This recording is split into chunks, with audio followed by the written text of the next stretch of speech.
Karibu Tabora, karibu Toronto.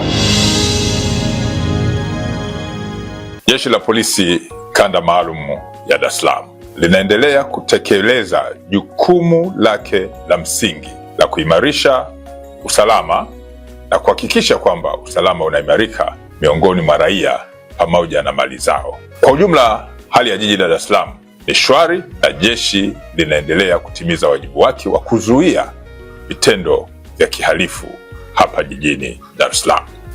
Napenda kuwataarifu pia kuwa tarehe 30 mwezi Aprili mwaka huu wa 2026, polisi Dar es Salaam ilifuatilia, ikamhoji na baadaye kumkamata mtu aliyefahamika kwa jina la Mokrin Julius maarufu kama Mazidi. Huyu ni mkazi wa Salasala Kinondoni hapa jijini Dar es Salaam. Huyu alikamatwa kwa tuhuma za kusambaza taarifa za uongo mtandaoni zenye lengo la kujenga hofu na taharuki kuwa amenusurika kutekwa na mtu asiyemfahamu, lakini uchunguzi wa awali ulipofanyika imeonyesha taarifa zile hazikuwa za kweli na malengo yake ilikuwa ni kujenga taharuki kwenye jamii.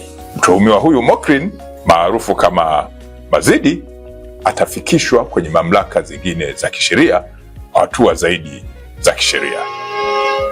Polisi Dar es Salaam inapenda pia kuwapa mrejesho wa tukio ambalo lilitokea Agosti 19 mwaka 2024 maeneo ya Chang'ombe, Temeke jijini Dar es Salaam.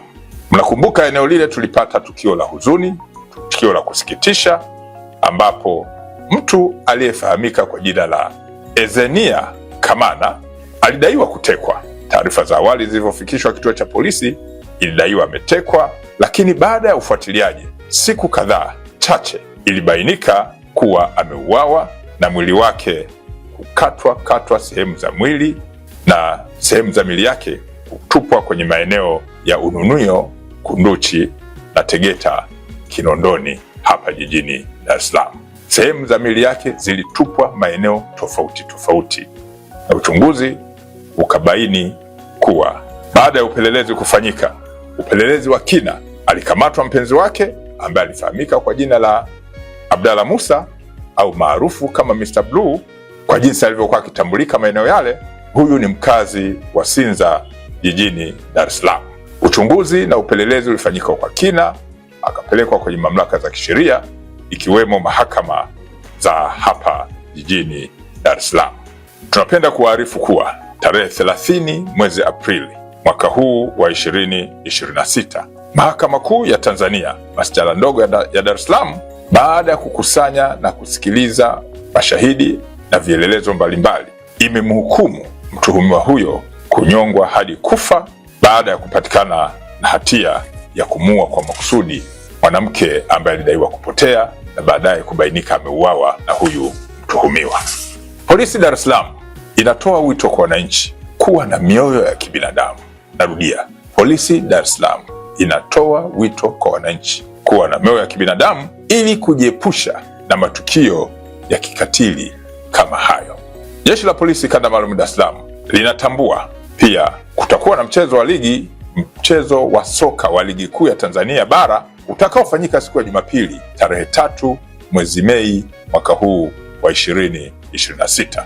Mchezo huo unatarajiwa kuanza saa 12 za jioni kwenye uwanja wa Meja Jenerali Isamuhyo ambao upo hapa jijini Dar es Salaam.